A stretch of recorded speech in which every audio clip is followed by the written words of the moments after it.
saya dan jemaah saya Islam yang saya kasihi sekalian. Silap malam ini saya nak bincang berkenaan dengan isu dua isu, tapi saya tertinggal nota. Walau bagaimanapun bersama dengan saya ni ada satu catatan yang saya buat juga untuk menjawab isu yang berkaitan, yang masih lagi berkaitan dengan isu yang kita bincangkan minggu sudah. Dua persoalan yang dibangkitkan oleh masa pada hari ini, iaitu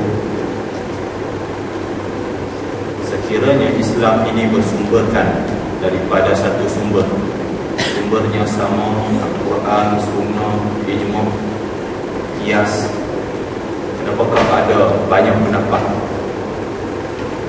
Kalau kata Islam tu satu, Nabi tu satu, pasal apa ada banyak macam?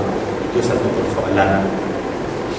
Kemudian persoalan yang kedua juga sebagai feedback kepada persoalan yang pertama, iaitu semua mazhab ni perlu ditolak, diganti dengan satu mazhab saja. Jadi kita berhadapan dengan dua keadaan, dengan dua fenomena, iaitu fenomena yang menyuruh kita mengikut mazhab, dan yang keduanya fenomena yang menolak mazhab. Jadi isu ini sebenarnya yang saya nak bincangkan, saya nak bawa satu ketetapan yang dikeluarkan oleh persidangan fiqh antarabangsa di bawah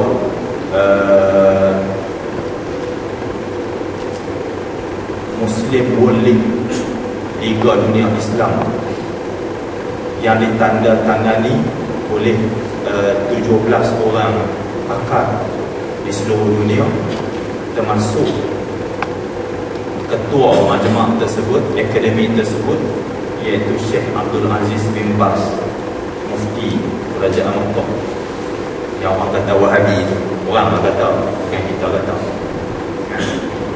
Bersama-sama dengannya itu Syekh Abdul Hasan Almarhum, Syekh Abdul Hasan An-Nadawi, seorang ulama hebat daripada India.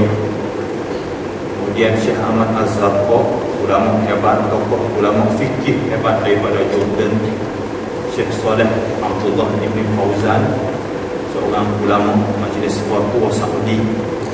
Begitulah juga beberapa orang lagi yang hebat-hebat. Macam mana mereka menjawab tentang dua isu tadi? Isu yang kata tak payah ikut mazhab, dan isu yang kata kena ikut mazhab, tak boleh kalau tak ikut mazhab. Tapi oleh kerana teks tu tak apa, kita postpone, kita bincang pada sesi yang akan datang. Saya bawa pada tadi, tapi anak saya ambil juga dah. Sebab anak saya ambil, dia pergi mengajak kawan-kawan dia. Dia sebenarnya isu ni simple saja, budak-budak saya boleh bahas. Tak perlu kita bahas pun. Okey, walau macam mana pun saya nak bincang pada malam ini, catatan yang saya buat berkaitan dengan bid'ah. Kadang-kadang orang bertanya bid'ah, dengan mudah kita mengatakan bahawa bid'ah dalam bahasa yang mudah kita dengar, iaitu bid'ah ni apa yang tak ada zaman Nabi, apa yang Nabi tak buat. Jadi selain daripada itu, kita hukum, bukan kita, setengah-setengah orang dia ambil jalan mudah, dia kata bid'ah. Kullu bid'atin dhalalah wa kullu dhalalatin finnar.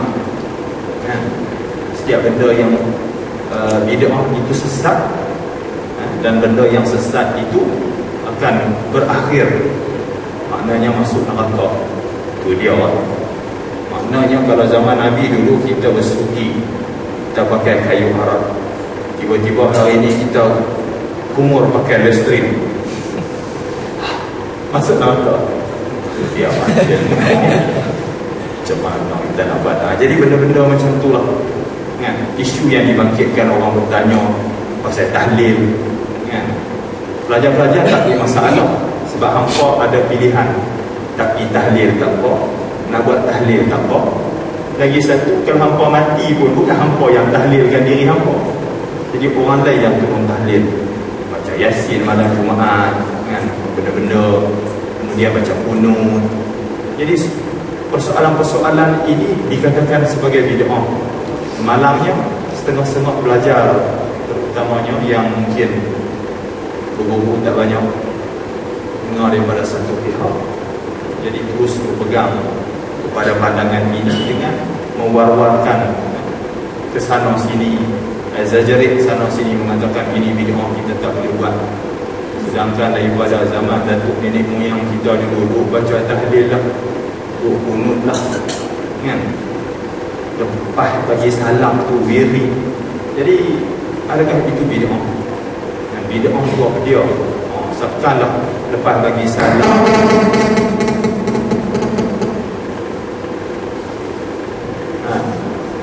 lepas bagi salam tiba-tiba kita duk wirid subhanallah walhamdulillah wallahu akbar, subhanallah walhamdulillah wallahu akbar. Mati-mati dia nak masuk neraka. Shit. Jadi masuk neraka kerana menyebut nama Allah Subhanahu wa taala selepas sembahyang. Jadi benda-benda macam tu kita kena faham dengan fahaman yang sebenar. Apakah maksud hadis yang Rasulullah SAW sebut dalam sebuah hadis yang diriwayatkan oleh Bukhari dan Muslim, man ahdasa fi amrina hadha ma laysa minhu fa huwa raddun. Sesiapa yang kerik dalam urusan ini, dalam urusan yang berkaitan dengan ibadat ini, ma laysa minhu, yang bukan daripada dia langsung, maknanya dia buat satu benda baru dia katakan ini ibadat, walhal dari segi asasnya kita nak kaitkan dengan ibadat tu tak ada. Nak kaitkan dengan semayang, mana-mana semayang sunat pun tak ada. Ni semayang apa? Semayang 3 rakaat setengah. Tak tahu macam mana. Kunut mengangkat kaki. Jadi benda-benda yang tak boleh nak, yang memang tak logik langsung. Dalam erti kata begitu, maka Rasulullah kata fahuwa raddun, maka ianya tertolak. Tolak tu tak boleh buat. Ambil air semayang tu nak pakai minyak bijak. Minyak pun naik harga. Lawan Nabi dengan suami Hindu. Okey, jadi berdasarkan kepada hadis ini, maka dikatakan bahawa semua benda, semua setiap perkara, especially dalam hal ibadat yang dikreat dan tak ada pada zaman Rasulullah, ia adalah bid'ah. Tetapi kalau kita melihat kepada satu hadis lain, yang mana Rasulullah SAW bersabda, man sanna fil Islam sunnatan hasanatan falahu ajruha wa ajru man amila biha ba'dahu min ghairi an yanqusa min ujurihim syai', atau kama qala. Sesiapa yang menganjurkan dalam Islam, maknanya sesiapa yang clear satu sunnatan hasanah, satu sunnah yang baik. Maknanya sunnah hasanah yang baik ni, Nabi kata lepas dia mati nanti ni bila-bila, kan? Di mana saja tiba-tiba ada orang tu dia buat sunnatan hasanah, dia buat satu benda baik. Nabi guna istilah sunnah. Sedangkan kita kena faham bahawa yang diberikan ataupun yang disebut sebagai sunnah itu ialah ma sadura an Rasulillah sallallahu alaihi wasallam min qaulin aw fi'lin aw takririn. This kita kata the true definition of sunnah. Apa dia? Sunnah ni ialah apa yang datang dari Nabi sallallahu alaihi wasallam, sama ada dalam bentuk qaulin, Assalamualaikum, Waalaikumsalam, dah makan ke belum? Itu qaulin, kan? Wording dia. Au fi'lin, ataupun daripada perbuatan Nabi. Au takririn, ataupun daripada endorsement. Nabi tak buat benda tu, tapi Nabi nampak sahabat tengah duk main futsal. Contoh lah, kan? Nabi tengok sahabat makan daging tok. Makan daging tok ni very powerful. Tok ni cerita sikit bab. Kita pergi dua hadis ni, kita cerita bab. Nabi tak makan tok sebab tengok tok ni. Pernah tengok ada tok hidup? Siapa pernah tengok tok hidup? Pernah tengok ada bewok? dewa. Ataupun you tengoklah dalam astro, kan, dewa. Cuba bayangkan yang sel dewa itu telah dikecilkan beberapa kali ganda. Itulah kok kita sembelih, kemudian kita makan daging dia. Power. Jadi Rasulullah tak makan kok benda-benda khas ni. Orang yang duk makan kopi jantan, mocha ali, kopi janda punya tak ada Allah. Kopi janda gila okey. Makan benda-benda ni sebenarnya hak tu tak power. Bagi saya tak suka benda tu sebab benda tu sebenarnya melemahkan kita. Sebab kita memang sentiasa power dah. Jadi terpaksa saja cari satu suplemen untuk nak reduce power. Baik. Jadi Nabi tak makan benda-benda guru-guru ceroi orang-orang biasa makan ni, Nabi tak makan. Tapi oleh kerana sahabat ni dia suka pada makan. Oleh kerana Nabi tak tegur, Nabi tak kata ish bodoh makan dok. Nabi tak kata pada Nabi senang tengok. Makan apa? Makan bok Nabi. Jangan okey. Oleh kerana Nabi tak larang benda tu, bererti boleh buat. Sebab Nabi ni tabiat dia tak akan berdiam diri kalau kata berlaku benda-benda yang salah. Kalau kata Nabi duduk kira ke asrama kita, tengok student waktu subuh tengah duduk tidur, Nabi kata tak apa saya semayang lah, tidur dulu. Nabi terajang tu. Jadi Nabi bukan seperti itu. Jadi boleh kerana Nabi dia berhenti benda tu boleh. Baik, itu yang dinamakan sunnah. Tiba-tiba Nabi kata man sanna fil Islam sunnatan hasanah. Sesiapa yang membuat satu sunnah menganjurkan sunnatan hasanah. Sedangkan yang kita tahu bahawa sunnah tu yang authorized-nya itu ialah Nabi. Tiba-tiba Nabi kata orang pun boleh buat sunnah. Sunnatan hasanah. Sesiapa yang membuat satu sunnah yang baik, whatever, falahu ajruha, maka dia dapat pahala. Wa ajruman amila biha ba'dahu, dan dia akan dapat juga pahala orang yang ikut sunnah dia tu. Orang yang ikut teladan yang itu dapat pahala, dan dia dapat pahala tu macam sistem multi-level marketing. Tu dia. Kau dapat pahala, hang buat hang dapat pahala tu. Kata-katalah bila kata orang lain itu sebenarnya dah buat pahala yang kita duduk relax saja tak. Kaya duit masuk. Ada itu. Dan Nabi kata fala yang kus min ghairi an yanqusa min ujurihim syai', tak kurang sikit pun. Tadi dalam hadis yang pertama tadi, siapa buat benda bid'ah, siapa buat benda baru yang tak ada dalam Islam, tertolak.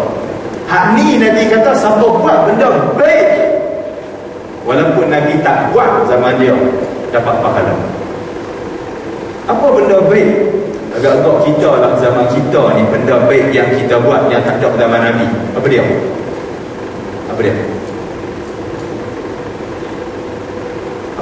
Makan koci. Tak senonoh. Apa benda baik? Benda baik ialah kita tengah duk makan, tiba-tiba lalu Ustaz Hafiz, Ustaz mai makan, kami belajar Ustaz. Satu kedai yang dekat dengan Jamaah Muhammad tu, Ustaz kami nak bayar makan duk-duk. Asal saya duduk makan free, asal saya duduk makan free. Kita pun tak tahu siapa yang dulu bayar. Tu sunnah hasanah. Belajar Ustaz. Zaman Nabi dulu sahabat tak pernah belajar Nabi. Today is my treat. Nabi bukan sedang makan tom yam, Nabi bukan sedang makan nasi kandar. Sebab nasi kandar pun tak ada. Ada kurma, bukan ada campur tiaw. Jadi kalau katalah kebaikan ini dibuat, kita main awal ke seberang sebagai contohnya, waktu subuh lah di subuh lewat P6.20, kita main P6, mai tu tolong buka aircon, kita balik. Orang lain sembahyang, katakanlah. Jadi kita dapat kebaikan itu. Mai Ustaz Islam, rasa-rasa macam ada sesuatu benda yang tak kena kau Islam. Oh, kita kursi mula terbayang cerita apa nama? Seram. Hantu bonceng. Mula rasa. Walau orang tu dia tak tahu pergi ke mana. Jadi Ustaz Izrael kalau macam ni aku tak payah jadi bila lah. Kan? Jadi begitu. Jadi kalau katalah kebaikan itu dibuat, itu mendapat pahala. Sedangkan zaman Nabi, ada siapa kau masuk dalam masjid Nabawi bukan puan pak? Mai buat kebaikan itu tak ada pun, tapi Nabi appreciate, Nabi kata dapat pahala. Berarti pelajar-pelajar yang dirahmati Allah sekalian, bukan semua benda yang Nabi tak buat, yang tak ada zaman Nabi itu dengan mudah kita katakan bahawa benda itu bidah. Sedangkan kita kena tengok bahawa sebenarnya Islam ni dia anjurkan supaya kita buat kebaikan dan menjadikan kebaikan itu sebagai orang kata apa, mainstream dalam kehidupan kita. Maknanya jadikan kehidupan kita itu berasaskan kepada kebaikan dan dia menjadi budaya kepada umat Islam. Tiba-tiba ada orang membuat budaya yang menyebabkan kebaikan yang menjadi tradisi dalam masyarakat itu ditinggalkan, barulah dipanggil bid'ah.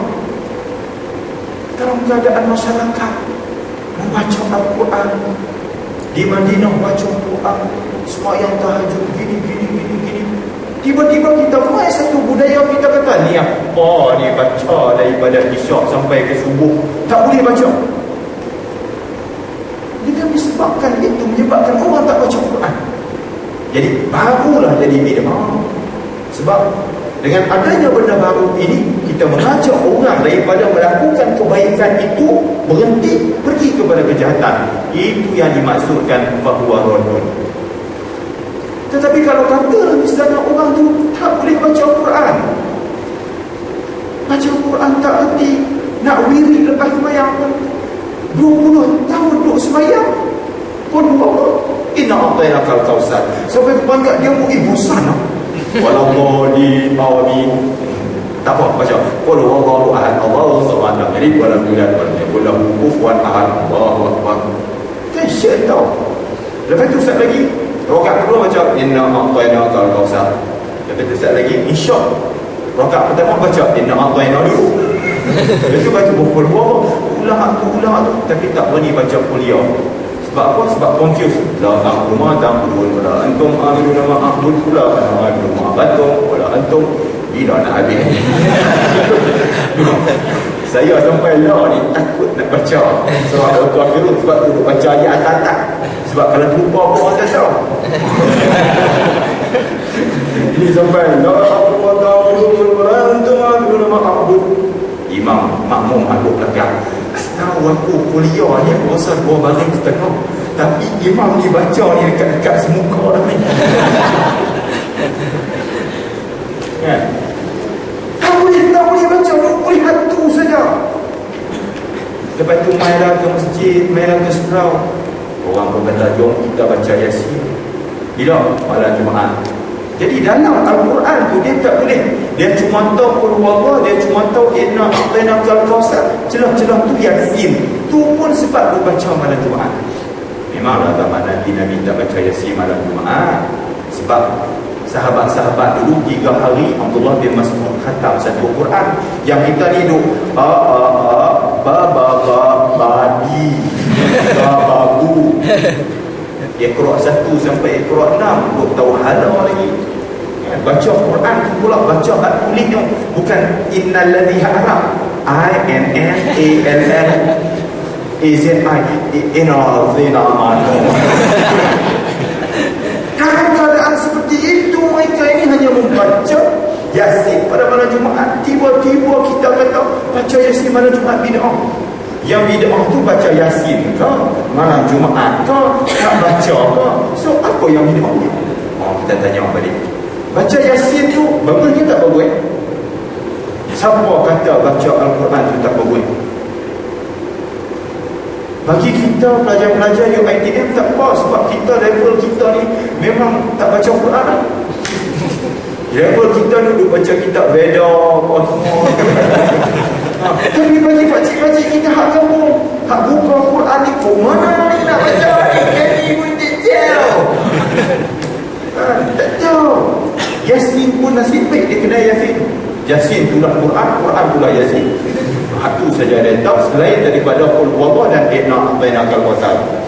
Tiba-tiba dalam keadaan kita ni ghairah bahawa baca Yasin dicampur malam Jumaat, Nabi tak buat. Kita berpegang kepada hadis man ahdasa fi amrina hadza ma laysa minhu fa huwa raddun. Pasal apa kita tak pegang pada hadis man sanna fil Islam sunnatan hasanatan falahu ajruha wa ajru man amila biha ba'dahu min ghairi an yanqusa min ujurihim syai'un. Pasal apa tak tengok hatu? Daripada malam-malam isyak pokok duduk semang, jangan ambil padi kalau ni. Padi aku tumbang sikit. Allah, nak buat macam mana? Isyak apa? Teman kau ucap isyak. Isyak tu lah.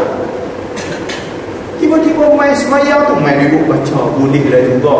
Katakanlah baca Yasin malam Jumaat itu berdosa, salah. Tapi sekurang-kurangnya dengan dia baca Bismillahirrahmanirrahim, Yasin wal Quranil Hakim, at least dia dapatlah juga pahala daripada Isabella Adana. Macam itu. Daripada mereka buang masa kat kedai kopi, duduk semang benda-benda mengaku, lebih baik duduk dalam masjid walaupun buat sikit benda yang dikatakan bid'ah. Jadi sebab tu Islam ni luas. Nabi SAW dia menganjurkan pada zaman dia. Nabi anjurkan benda-benda yang menjadi hak pokok, benda yang menjadi prinsipal kepada umat Islam pada masa itu. Sebab apa? Sebab usia Nabi sebagai seorang Rasul dan Nabi bersama dengan umat Islam, dalam erti kata Nabi ada ruang untuk mengarahkan sahabat melaksanakan Islam cuma 10 tahun. Kena ingat, cuma 10 tahun. 13 tahun di Mekah pun Nabi tak sempat. Malam ni Nabi kuliah, pagi kuliah maghrib, malam esok tinggal 2 orang. Sebab apa? Kena tabur dengan FRU Mekah belakang. Mana ni ya, dengan Ustaz Islam pun hilang.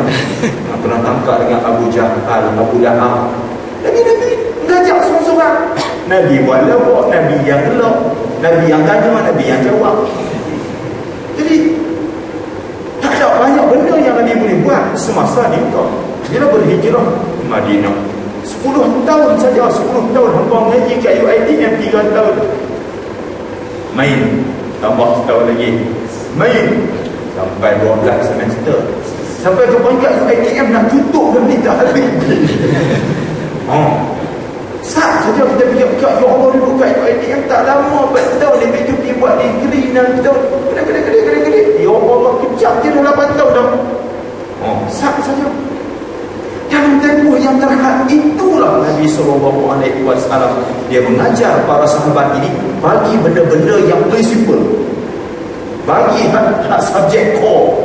Jangan kalau kata hak engineering tu, ambil hak engineering betul, terus ada sibuk benda-benda lain. Ibaratnya macam tu lah. Sebab semua benda penting, tapi Nabi bagi benda yang lebih penting. Di celah-celah tu Nabi tahu para sahabat nak baru masuk Islam ni orang saja. Lepas Fathu Makkah, kena faham, pembukaan Makkah itu dia berlaku pada tahun ke-9 Hijrah. Lepas tahun ke-9 Hijrah tu, setahun saja Nabi hidup, dan itu Nabi wafat. Pada tahun yang ke-10 dengan tahun ke-9 lebih kurang dalam setahun setengah tu lah, ramai seluruh masyarakat Arab di semenanjung tanah Arab tu pakat masuk Islam. Pakat ubah nama daripada Adam Lambert jadi Adam Ahmad. Baru masuk Islam, tengah-tengah tu kuat nak masuk Islam tu di mana Nabi wafat. Dan Nabi pun tahu. Sebab tu dia kata man sanna fil Islam sunnatan hasanatan. Nabi bagi tahu, aku ajak kepada kamu ni benda-benda yang prinsipal. Semayang hak wajib, hak ni. Hak selebihnya atas lagi tu benda-benda sunnah apa semua tu, tunjuklah, ajarlah. Kreatiflah dalam membaca Al-Quran. Nabi tak ajak para sahabat ni macam kita baca Quran. Nabi tak cerita macam mana nak bagi baca Al-Quran tu sedap. Buat tilawah Abu Bakar, Umar, Osman. Nabi tak ajak hal tu. Tapi Nabi kata kan, dalam sebuah hadis yang mafhumnya kan, tawarnu bil Quran, bagi setengah orang yang dia nak feeling dengan Al-Quran, nyanyikan dengan Al-Quran, lakukan awalano tahu masukkan dalam lagu Al-Quran tu, bukan setakat macam hal lagu yang dipertandingkan tu saja kan, ada harkah sikah apa dia benda tu kan. Siapa yang diselesa dengan lagu pop, awak lagu pop, K-pop, tak rumah Al-Quran, tapi jangan baca depan orang. Nabi baca seorang-seorang tak apa. Saya ni peminat crash, tak apa, ada sedap. Baca lah, ikut lagu kau. Yang penting kau faham, kau sedap baca Al-Quran tu, tak apa. Cuma yang Arab ni dia ada lagu dia. Oleh kerana kita ni bukan Arab, nak ikut lagu Arab tak boleh baca Al-Quran. Ikutlah lagu Melayu. Pada satu hari, tak bila orang lagu apa pergi ke India, apa dengar cara India baca banyak Bismillahirrahmanirrahim.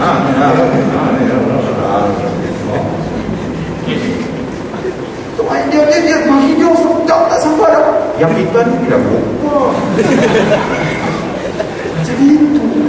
Jadi Nabi tak sempat nak serve semua kaum ni main Cina waqtacimu bihamdillah. Jadi sebab tu Nabi kata man sunnah fillah. Tapi jangan sampai ke tahap orang tak baca Quran. Ni apa ni baca pelik-pelik, jangan baca Quran. Orang pun meninggalkan Al-Quran, tahu jadi bid'ah. Bid'ahnya sampai ke tahap kamu buat satu perbuatan, satu maksiat sehingga banyakkan orang lain daripada melakukan rutin ibadat mereka. Itu baru dinamakan sebagai bid'ah. Sebagai contoh, pada zaman Umar Al-Khattab, macam mana Umar ni dia kreatif. Bagi orang yang tak faham, orang menjadikan Sayyidina Umar ni sebagai sasaran. Kelompok Syiah sebagai contohnya, mereka mengatakan Umar merupakan orang yang banyak membuat bid'ah, benda-benda yang tak ada zaman Nabi, melakukan perkara yang bersalahan dengan Al-Quran. Sebab apa? Sebab dia tak faham konsep create benda baru itu jadi bid'ah ke ataupun jadi sunnah. Bagi contoh, pada zaman Rasulullah, zaman Abu Bakar dan permulaan zaman Sayyidina Umar, para sahabat ni mereka semayang tarawih itu sendiri-sendiri. Maknanya semayang tadi, semayang ikutlah kamu nak buat apa. Kamu nak baca pendek ke, nak baca panjang ke, kamu nak hidup banyak daripada semayang ke, ikut suka hati kamu. Jadi Umar satu hari tu dia tak boleh henti di lama dah. Dia tengok zaman Abu Bakar duduk dalam masjid, zaman Nabi pun semayang seorang-seorang, dia tak boleh henti. Dia duduk tengok, hadis semayang macam ni, hadis semayang macam ni, hadis semayang tu baru duduk dalam telinga. Jadi Sayyidina Umar ni dia kreatif. Dia kata macam ni tak boleh jadi. Dia kata oleh kerana aku ada kuasa sebagai khalifah, dia lantik seorang sahabat, tak silap saya Ubay bin Ka'ab, tak silap Ubay jadi imam. Siapa-siapa yang main semayang di Masjid Nabawi lepas ni mesti berimamkan Ubay bin Ka'ab. Jangan duduk semayang seorang-seorang. Kalau tidak, cakap Sayyidina Umar dengan buat main-main dengan dia. Dia betul soft kita semayang tu, dia pakai pedang. Dia bukan pakai sawu sufu pakum, kita sufu minta mami salah ya. Dia sepak tumpuk dulu, anak haram tak. Tapi dia cakap Arab lah. Sayyidina Umar dia kata betul. Dia kata semayang pun tak boleh nak lurus. Macam mana nak jaga benda-benda lain yang berkaitan dengan umat Islam? Yang memang dengan Sayyidina Umar. Jadi Sayyidina Umar kata main kita semayang. Bila Sayyidina Umar tengok semua pakat lepas azam main semayang ikut Ubay bin Ka'ab, tapi dia ambil Ubay bin Ka'ab pun kira standard imam baca sedap. Maknanya bila dia main tengok semua pakat semayang, Umar kata apa? Ni'matul bid'ah hazihi. Allah dia kata hanilah bid'ah yang paling menikmatkan. The best bid'ah. Dia kata, ni the best bid'ah. This is the best bid'ah. Dia tahu kata benda tu bid'ah. Bid'ah yang Sayyidina Umar faham tu bukan bid'ah masuk neraka, tapi bid'ah yang mansanna fil Islam sunnatan hasanatan tu. Antara semayang seorang-seorang dengan semayang berjemaah, walaupun benda tu sunat, mana baik? Makan seorang-seorang dengan ribuan ramai-ramai, walaupun makanan kita sikit, orang lain banyak, mana best?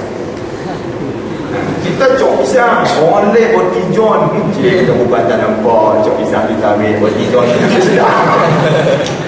memang best, memang best. Tapi kalau main buka puasa namanya iftar jama'i, ya punya apa pula? Kan? Buka puasa ramai-ramai tapi bawa si sendiri, makan di musuh si sendiri. Yang kawan tu pun buat main cok kodok dengan harapan buat boleh tumpang tui. Kan? Tak bawa siapa-siapa, tak ada. Jadi Sayyidina Umar kata ni'matul bid'ah hazihi, isyok kalau bid'ah macam ni. Atas kiraan lebih baik kita semayang berjemaah, walaupun orang kata ni'mah, daripada semayang seorang-seorang. Bila orang ramai orang kata dia boleh. Kalau tak percaya kamu pergilah ke tempat pool R&R, surau tu tiba-tiba kita tengok imam sini hak ni enak apa yang hak ni pun boboh baca dua-dua tak sedap. Kita pula semayang, aku kena ikut dia ni, orang-orang tengok sujud nampak sepeda Superman, tak boleh. Tengok adik kita pun semayang sendiri. Jadi orang tak boleh nak ikut kita sebab kita duduk di tak soft paling belakang sekali. Jadi kita pun tengok kata macam ni kok orang Islam semayang, waktu yang sama, rakaat yang sama, tak tambah pun 8 rakaat. Tapi kalau kata kita semayang berjemaah, kenapa elok, cantik? Itu perkiraan Sayyidina Umar. Baik, sebagai contoh, pada zaman Abu Bakar radhiyallahu anhu, zaman Nabi ni Al-Quran dia tak ada dalam teks. Yang adanya ialah pertama, rekodnya itu dokumenkan dalam kertas papyrus, kulit-kulit pelepas amal, atas apa nama tu, kad perintit zaman tu, kata mungkin filma tulang muntah, bayangkan tulis dan tulang, cuba bayang dihimpunkan semua ayat Al-Quran itu diletakkan di rumah Sayyidatina Hafsah. Tapi tak jadi masalah sebab kebanyakan sahabat zaman itu semua hafal Quran. Dia mampai, dia bukan style kita, dia ingat. Macam kita semayang dalam bahasa Melayu lah, macam tu lah juga orang Arab dia semayang dalam bahasa Arab. Allah Maha Besar, dengan nama Allah yang Maha lagi Mahamnya. Habis macam tu lah dia faham. Baik, tiba-tiba pada zaman Rasulullah tak ada siapa yang initiate untuk nak tulis benda tu, dan Rasulullah wafat. Bila mai ke zaman Abu Bakar, pada zaman Abu Bakar berlaku peperangan dengan Musailamah Al-Kazzab dalam sebuah peperangan yang bernama Al-Yamamah. Dalam peperangan tersebut seramai 70 orang kufar setelah meninggal dunia. Pendrive yang kita duk simpan tu kena bayar selaka. 70 orang yang kalau kata kita lupa Ujidalim dari ina yuqa talubih ayat Allah, dia kata dalam surah Al-Haq, pok ni mati, gila mati pok ni. Jadi Sayyidina Umar ni masa tu dia jadi, kita kata menteri kanan lah pada Abu Bakar. Dia bincang dengan Abu Bakar, dia kata kita tak boleh buat macam ni, tak boleh buat. Abu Bakar kata buat apa? Kita tak boleh buat macam ni, hang tahu tak? Sayyidina Umar ni orang Kedah. Abu Bakar ni dia orang pasal mak. Jadi dia kata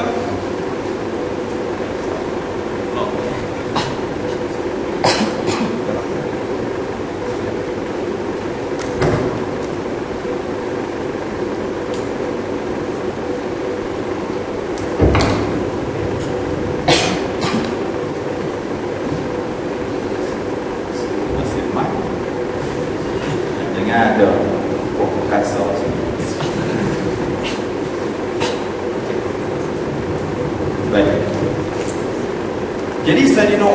dia mengusulkan kepada Abu Bakar, dia kata apa kata kita ambil naskah, kita ambil apa nama tu Al-Quran yang untuk bertebaran di rumah Hafsah tu, kita ambil, kita salin dalam satu teks, dalam satu mushaf, kan mudah. Abu Bakar ni dia pun macam kita juga.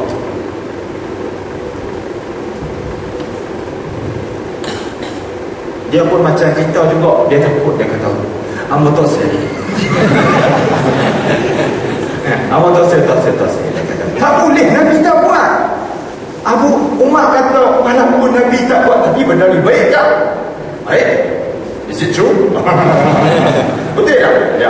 Kalau kita bandingkan dengan Al-Quran dulu bertebaran begitu, dan pada masa yang sama para hufaz meninggal dunia, tapi kalau kata kita buat benda bid'ah ni, kita kumpulkan Al-Quran, kita salin dalam satu masa, baik atau tak baik?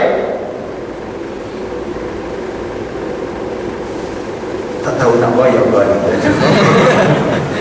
Jadi Abu Bakar dia kata poin dia ialah zaman Nabi tak buat. Dalam cerita itu dikatakan bahawa setiap kali Abu Bakar mengatakan Nabi tak buat, Umar akan tanya, benda ni baik ke tak baik? Benda ni baik ke tak baik? Akhirnya Umar ni dia gerak, mau baik sikit.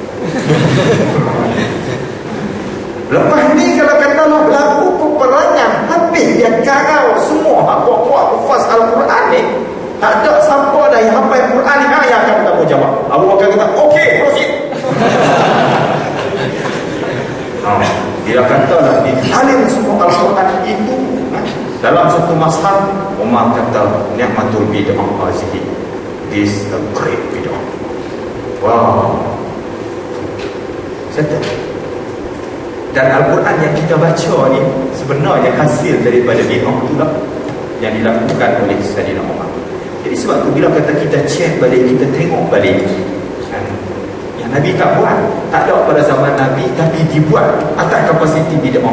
Maknanya bukan semua benda yang tak ada zaman Nabi itu kita tak boleh buat. Kita boleh buat asalkan benda itu baik. Apa asas kepada Sayyidina Umar? Pertamanya ialah dia punya standard bid'ah tu sikit saja kalau tak ada zaman Nabi, tapi kebaikannya tu ada zaman Nabi. Nabi suruh kita baca Quran, Nabi suruh kita hafal Quran, tapi Nabi tak cerita lah lepas aku wafat nanti ni Abu Bakar, okey, dan apabila berlaku keadaan peperangan apa semua, okey, you copy tau. Okey, baik. Kalau Nabi cerita macam tu lah, jenuh lah Nabi nak cerita. Tiba-tiba keadaan berlaku ni, dalam peperangan tu tiba-tiba 50 lagi apa yang Al-Quran. Macam mana?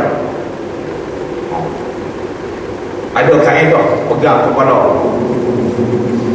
sebelum tu mati zas. So dia transfer hafazah tu daripada otak masuk ke otak kawan tu. Yang kawan tu tadi pun bodoh.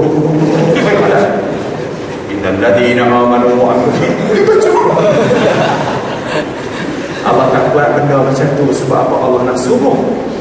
Kalau katalah teknologi tu ada zaman sekarang ni, kata kalau yang buat pen drive tu teknologi yang boleh pindah maklumat tu orang Islam, confirm orang tu awal lagi masuk syurga. Tapi oleh kerana yang buat benda-benda bid'ah, yang kita duk pakai bid'ah pen drive, zaman Nabi pun ada akses. Jadi dia masukkan 16 nombor digit diikuti dengan butang H. Ada ke zaman Nabi? Alif, Bata, Sajah, Apa. Tapi oleh kerana kebaikan yang itu banyak, bermanfaat, maka benda itu jadi baik. Jadi baik. Jadi sebab itu kata Imam Nawawi rahimahullah, dia kata yang dikatakan bid'ah ni apa dia? Kita kena faham benda bid'ah ni. Tak semestinya bid'ah itu salah. Tak semestinya dia katakan bid'ah itu sesat. Berdasarkan hadis yang saya baca dari man sanna fil Islam tu, ihdatsu ma lam yakun fi ahdi Rasulillah. Kena baca Arab sikit bawa percaya. Tidak ada kata ustaz reka mai pun Nabi. Imam Nawawi kata ihdatsu ma lam yakun fi ahdi Rasulillah sallallahu alaihi wasallam. Baca pun macam Melayu, kita bagi bunyi Arab sikit. Wa hiya munqasimatun ila hasanatil qulub.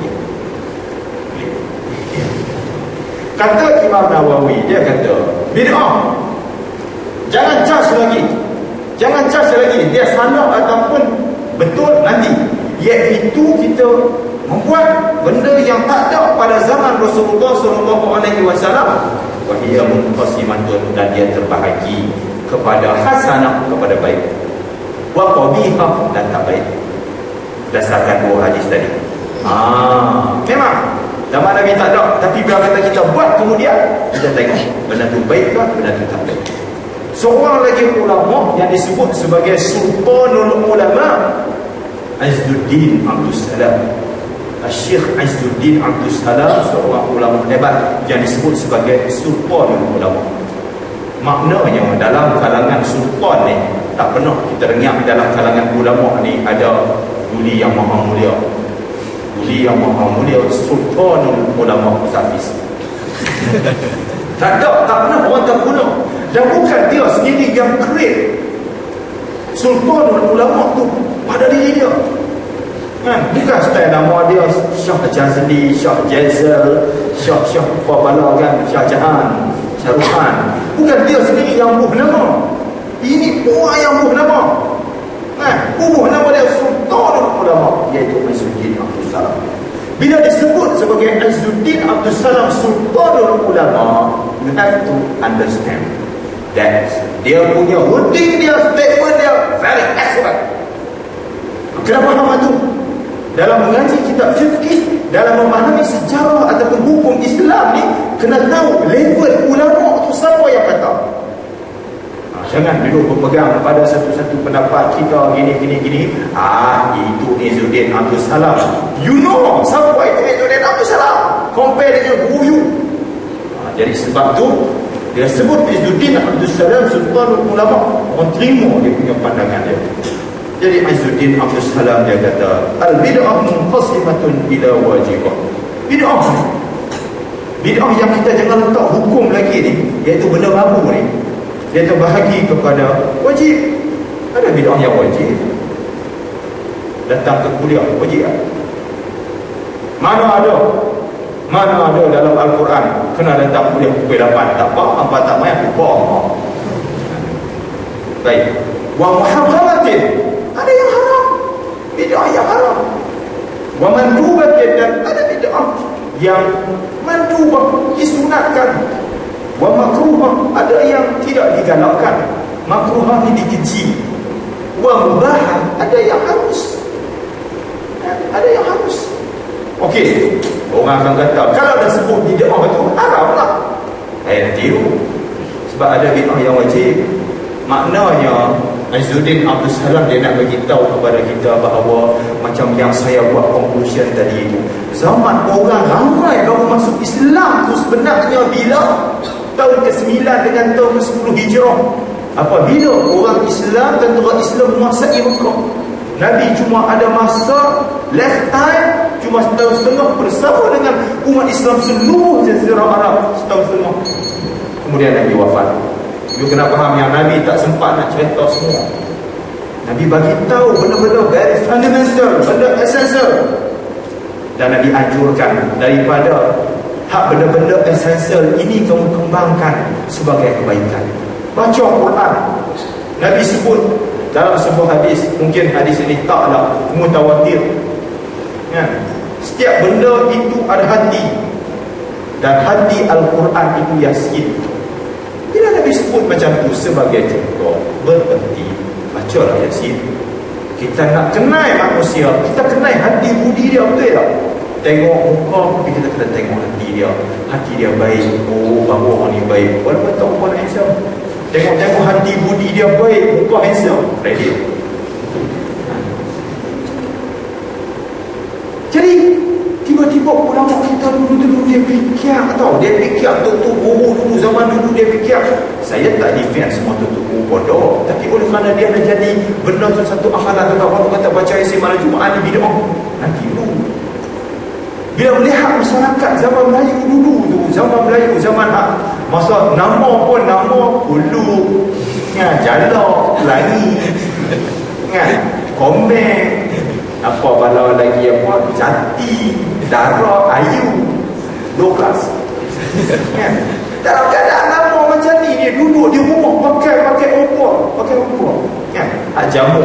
Bukannya pakai lampu elektrik, pakai lampu tanam. Sampai ke peringkat zaman kita ni, lampu tu orang letak bawah kereta. Punya membazir. Daripada jauh tu nampak macam UFO. Kita yang nak bawa ni, nak tahu apa ni? Auzubillah minasyaitanir rajim. Allahu la ilaha illa huwal hayyul qayyum. Yang kiamat berresi. Zaman kita, zaman dulu tu lampu tak ada. Cuba tengok cerita Pirali dulu. Kan? Sebab tu dulu orang minyak terlepas mata sebab dia minyak gelap. Kita tak ada apa. Tengah bawa lari lagi tiba-tiba terpadam. Cucuk bukan ada lighter. Siapa isap rokok minyak lighter. Kena balik ke rumah, balik cucuk. Terlepas dah orang tu. Jadi dalam keadaan zaman masyarakat itu hanya satu hari nak jimat minyak. Marilah kita pakat-pakat baca Yasin malam Jumaat. Kebetulan malam Jumaat ni Sayyidul Ayyam. Kita ambil tenaga, buat pahala. Balik sekali kita tutup lampu, kita buat acara lain. Semangat sikit. Sebab Rasulullah kata apabila balik bersama dengan isteri ni baca doa, Allahumma barik lana, itu doa makan. Doa untuk makan lain. Jadi sebab itu dulu kita lahir anak-anak malam Jumaat tu jadi bijak cerdik. Sebab apa? Sebelum tu mak kita baca Yasin. Inilah tak baca Yasin, tak baca apa, duk Facebook. Tu yang anak kelok-kelok awal, kelok-kelok Facebook. Tu kena ingat benda tu. Tak bagi. Jangan mudah-mudah kita kata benda tu bid'ah, kita boleh temu. Jadi kata Izzuddin Abdul Salam, aku membuat pembahagian kepada 5 ni. Cara macam mana kita nak justify satu bid'ah itu benar ataupun tidak. Antu'radal bid'atu ala qawaid syariah. Kita ambil satu perbuatan yang kita bawa tadi tu, baca Yasin ke apa ke, tahlil atas tubuh. Tu dia, tahlil tu tak buat atas tubuh. Kalau saya tak buat sebab takut itu batil. Yang kita ambil bid'ah ini, kita andingkan dia, dekatkan dia dengan qawaid syariah, dengan dasar-dasar syariah. Fa in daqala fi qawaid al-ijab, kalau kata misalnya termasuk di dalam sumber ataupun kaedah-kaedah yang wajib, fa hiya wajibah, maka dia jadi wajib. Bagi contoh, kita nak main sembahyang. Bila nak main sembahyang, nak kena pakai kasut. Kasut. Takkan nak main semayang pakai kasut sport ataupun pakai kasut hadumi futsal. Pakailah kasut Fongkiong Pro. Pakai kasut Pro untuk main. Jadi pakai kasut Pro untuk main semayang tu wajib. Tak apa, redah juga tak pakai kasut mampu dia kan. Tak apa lah kalau tak mau pakai, tak apa. Tak imai kalau kotor naik masuk pijak atas ni berdosa. Jadi sebab tu pakailah kasut. Kita letakkan, dekatkan, kita monitor dengan qawaid syariah dia kata. Au fi qawaid tahrim. Kita tengok tiba-tiba dia dekat kepada hukum haram, maka dia jadi haram. Facebook. Dulu zaman saya chatting ASL list age sex location. Tu cara kenalan. Saya dulu, you buat apa, I buat apa. Yang tadi tu duk cari bahan nak buat assignment konon. Hak bahan assignment tu dah terberhenti pukul 9 tadi. Lari dah pukul 2 dah. Mata tu orang retina tu dah kembang. Ambil panci serta. You okay ke? I memang okay. Kan? Bercenting. Keluar dalam area metro. Seorang budak perempuan umur 14 tahun. Dia Facebook dengan seorang budak lelaki umur 16. Budak lelaki tu ajak dia buat projek. Dan dia pergi ke rumah lelaki tu. Bagus budak-budak ni Dia pergi ke rumah lelaki tu. Kebetulan masa family lelaki tu balik kampung. Kan? Lepas tu nak buat takti. Cari dulu dalam YouTube. Macam mana nak buat projek. Okay, position atas bawah kiri kanan. Wow, fantastic. Dia orang practice, dia orang buat. Lepas tu balik-balik tengok dia ni 2 hari tak balik rumah. Bahkan nak Facebook Facebook yang hukumnya asalnya itu mungkin harus, tapi kalau kata budak UiTM memang kelakunya begitu, sudah tak PCGPA nya jatuh, itu main minta zakat. Di dalam keadaan seperti itu, maka dia jadi haram. Sebab apa? Ada kaedah lain lagi yang lebih sah untuk kita berkenalan. Pergi ke rumah dia, pakcik, saya kenalkan nama pakcik, tak bagi jaga ni. You nak buat apa? Ni dia kad kredit. Tak apa, masuk cara tu. Tu dia cerita dia. Baik. Jadi maka dia jadi haram. Kalau kata sunat, dia jadi sunat. Kalau kata makruh, dia jadi makruh. Kalau kata harus, haruslah. Tak ada masalah. Tengok-tengok ustaz hantar SMS. Kamu duduk kat mana? Haram jawab SMS ustaz. Cik, tak jawab. Kena jawab lah. Okay, saya ada. Okay, kelas kita akan pindah ke session. Alhamdulillah. Oh, esok insyaAllah ada majlis ucapan amanah visi. Kan? Kita pun mengantar maklumat itu semua. Tapi kalau kata hantar tiba-tiba kelas Ustaz Hafiz ada, kita kenal orang kita. Jadi dia bergantung kepada apa saja yang kamu buat. Asal benda itu harus. Kalau menipu jadi haram. Kalau kata morat jadi haram. Tapi kalau hantar ke bini, ya, I love you. Kan? Lepas itu saya bilang, me too, me three, me 4, 5, 6, 7. Dapat pahala. Jadi begitu. Kan mudah sebenarnya begitu. Jadi sebab itu kenyataan ini, kenyataan Izzuddin Abdul Salam untuk kita nak justify sesuatu bid'ah itu sebagai bid'ah yang haram, tengok kepada mana dia membawa. Dan disokong oleh Ibnu Abidin, seorang tokoh ulama mazhab Hanafi yang mengarang kitab Hashiyah Radul Muhtar. Dia mengaji fiqh mazhab Hanafi, kena jumpa Hashiyah Ibnu Abidin. Dia kena jumpa Ibnu Abidin. Dan Ibnu Abidin yang datang kemudian daripada Izzuddin Abdul Salam. Izzuddin Abdul Salam di mazhab Syafi'i, dia di mazhab Hanafi. Boleh terima, dia kata, walaupun aku ni, even I am Hanafi, dia kata, okay, I accept pandangan yang diberikan oleh Izzuddin Abdul Salam, Imam Syafi'i. Dan Imam Syafi'i sendiri pun mengatakan, kalau siapa tak suka Imam Syafi'i, tak apalah. Tapi Imam Syafi'i dia kata, al-muhdatsatu fil umuri dhalal, kullu muhdatsatin bid'ah wa kullu dhalalatin fin nar, wa man syazza fin nar. Imam Syafi'i dia guna satu istilah yang disebut dalam hadis lain, dia kata muhdatsah, bid'ah lah. Bid'ah ni ada dua. Imam Syafi'i kata, Imam Syafi'i lebih hebat daripada Izzuddin Abdul Salam. Sebab Izzuddin Abdul Salam ni, dia ni adalah pengikut mazhab Syafi'i. Jadi Al-Syafi'i mengatakan bahawa muhdatsat bid'ah ini dia ada dua jenis. Pertama, ahaduhuma ma ahdatsa mimma yukhalifu kitaban aw sunnatan aw atharan aw ijma'an. Benda yang kita buat tadi itu memang jelas-jelas bercanggah dengan Al-Quran. Tiba-tiba ada kata, oleh kerana musim ni musim panas, jadi kita tak payah pakai tudung. Tak apa, nanti ni main musim hujan, kita pakai tudung balik, kita pakai payung sekali dalam kelas. Kita galakkan musim sejuk, kita pakai burda, musim panas kita berprogram. Tak apa lah, hari ni kita berprogram, lepas 2 bulan, 3 bulan lagi masa musim sejuk, kita pakai burda. Ini bagus, moderat.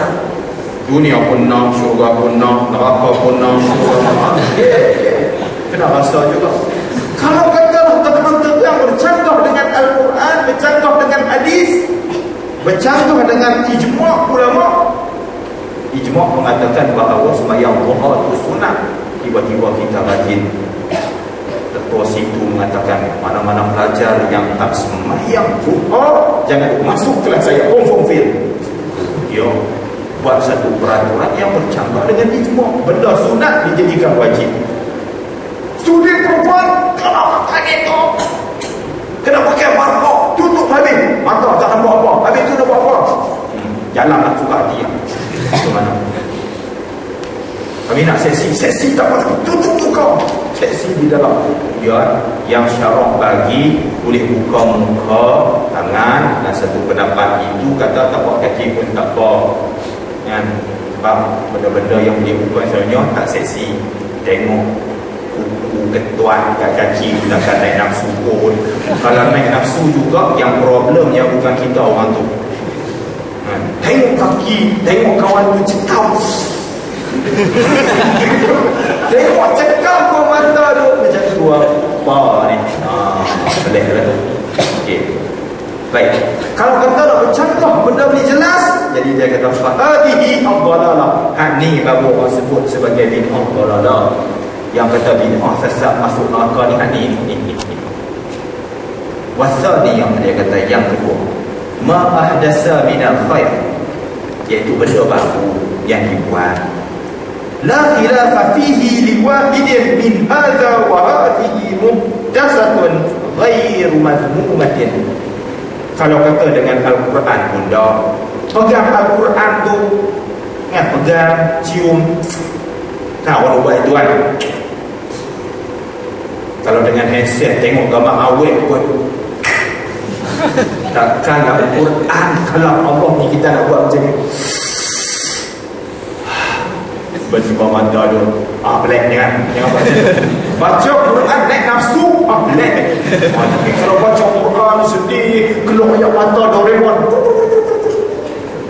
tak apa, tak ada masalah. Tak bercanggah pun, sebab memang ada dalam Al-Quran, falyadhaku qalilan walyabku katsiran jazaa'an bima kanu yaksubun.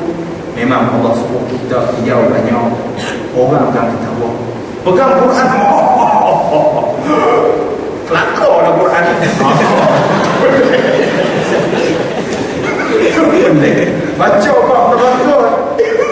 That's great. Orang bila tiba kita ayat neraka ni orang takut, jadi not bad.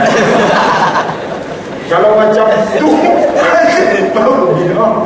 Bukan begini. Dah begini. Tapi kalau kata yang kita buat tadi tak bercanggah dengan Quran, tak bercanggah dengan hadis, tak bercanggah dengan ijma' ulama, kita kata student bangun pagi-pagi kelas pukul 8, apa mai dah awal, naik dah sembahyang dulu duha, dapat dah juga keberkatan, Tuhan jamin rezeki, barulah mai ke kelas. Datang ke kelas, ni pasal kau lewat, kami sembahyang duha ustaz. Okey, tak apa. Tapi tengok tinggi mata penuh. Sembahyang duha mana? Jadi hati tak apa. Jadi kata Imam Syafi'i, ni fahiyya muhdatsatun ghairu madhmumatin. Dia ni memang bid'ah, tapi bukan bid'ah dalalah. Bid'ah yang baik. Jadi itu sikit introduction. Sebelum kita pergi ke minggu depan, kita bincang, kita kupas fenomena bid'ah dan apa sebenarnya yang ingin disup melalui strategi ulama yang kemudian yang mengharamkan bid'ah ini. Jadi hal itu kita tengok minggu depan. Cumanya saya nak orang kata apa, belajar faham bahawa jangan sempitkan dalam Islam ni kreativiti manusia untuk membuat kebaikan semua. Sebab Islam ni sifatnya mudah, asalkan jangan sampai ke tahap meninggalkan yang wajib, melakukan yang haram, dia terjadi. Tapi kalau kata dengan kita buat benda tu meningkatkan amalan kita ni jadi orang baik. Orang yang baca Quran ni walaupun malam Jumaat, dia ni baik ke tak baik berbanding dengan orang yang tak baca langsung? Tentulah baik juga. Jadi Islam kira benda Allah appreciate orang yang baca kitabnya, yang baca kalamnya walaupun malam Jumaat saja. Tak apa, daripada tak baca langsung. Tak apa, sebab benda-benda bid'ah ni nak cerita bagi bukan level ajar, bukan level kita untuk pergi bagi tahu ke orang ni salah ni, yang kau buat ni benda ni bid'ah. Jangan cek, kena mengaji lagi tau. Yang kita dengar tu baru satu pendapat ulama. Yang saya bawa ni pendapat mazhab Syafi'i, pendapat mazhab Maliki, pendapat mazhab Hanafi, banyak mazhab cewek. Kita kat sini ni satu mazhab saja tapi pendapat dia tak apa. Kalau kata kita nak ekstrim juga, ekstrim seorang-seorang, jangan bukan dua orang. Faham? Okay, baik. ni ada satu soalan. Dia kata pada bulan lepas, boleh saya baca lah. Pada bulan lepas ada orang yang tersalah top up kredit telefon ke nombor saya. Saya telah menggunakannya sebab saya tak tahu nak pulangkan kepada siapa. Apa yang patut saya lakukan sekarang dan apa hukumnya saya berbuat demikian? Adakah perlu saya ganti top up tersebut? Satu soalan. Dah habis dah kau guna kredit tu? Kreditnya pun telah habis digunakan. Okey, baik. Dalam kes-kes macam ni, macam kita tersalah guna, jadi ulama ada membincangkan, kalau katalah benda-benda yang boleh diganti, tak apa, kita guna dulu kan? Kita guna dulu. Okey, lepas tu kita keluarkan balik. Ni jawapan yang paling simple. Kalau kita kena keluarkan balik. Dia top up 100, kita keluarkan balik 100 itu. Kalau kita tak tahu siapa pengguna dia, jadi kita bawa duit itu, kita masukkan ke dalam tabung untuk kebajikan am. Main usaha Islam. Jangan derma kepada kawan kamu, lepas tu kawan kamu pun belanja kamu makan balik. Jadi macam tu lah juga dalam kes apa benda-benda yang cepat rosak. Sebab apa? Sebab top up ni bila kata hang termasuk saja di dalam ni, kita tak boleh dah. Okey, you ambil lah handset saya dalam tempoh you nak guna top up ni sebulan, gunalah. Sila hari bulan dengan top up dengan handset tu bilang. Jadi sebab itu macam ulama bawa contoh dalam makanan seperti sayur, nasi. Kalau katalah misalnya dua keadaan. Kalau katalah misalnya kita darurat, kita tengok-tengok lapar sangat ni, tengok-tengok tentang apa tu, ada burger Prosperities Mendy menarik ni, nampak air orange fizzy.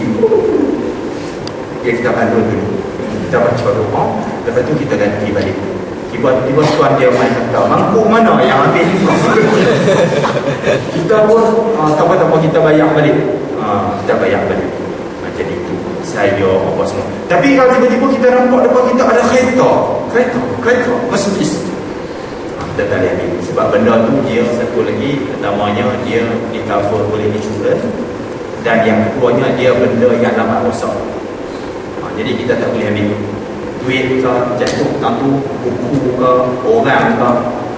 Kalau anak orang tengok, jadi kita ambil lah. Kalau kita nampak benda ke apa ke, buku ke apa ke, ambil sekadar untuk selamatkan dia, letak kat tepi jalan, jangan bagi kena yang hujan. Macam tu lah juga sebab tu kita jangan tiba-tiba tengok Al-Quran dalam longkang. Tengok masa tu kita tak berwuduk. Nak ambil, haram tak haram. Macam mana kan? Jadi dia akan tak boleh.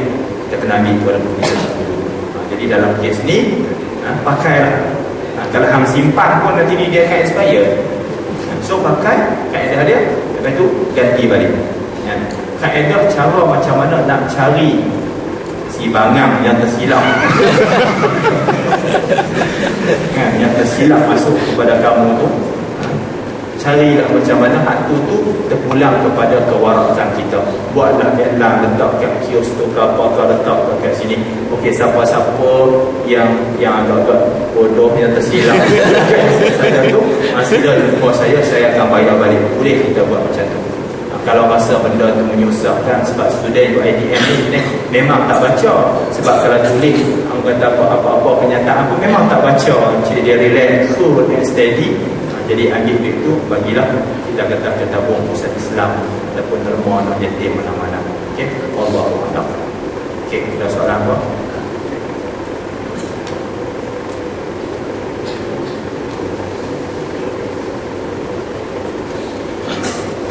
Okey, tak ada. Perempuan ada soalan tak? Ada. Lain kali untuk next kelas, kalau ada persoalan apa-apa, saya akan sambung balik. Saya akan sambung lagi sikit lagi perbincangan tentang bid'ah semua ni. Kamu boleh tulis awal-awal. Ya.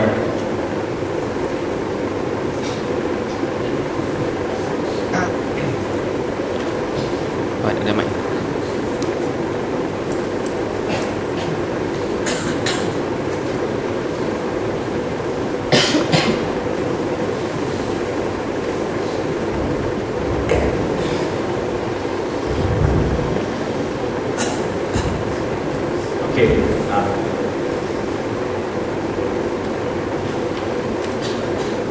Lambat tanya ni bid'ah ni.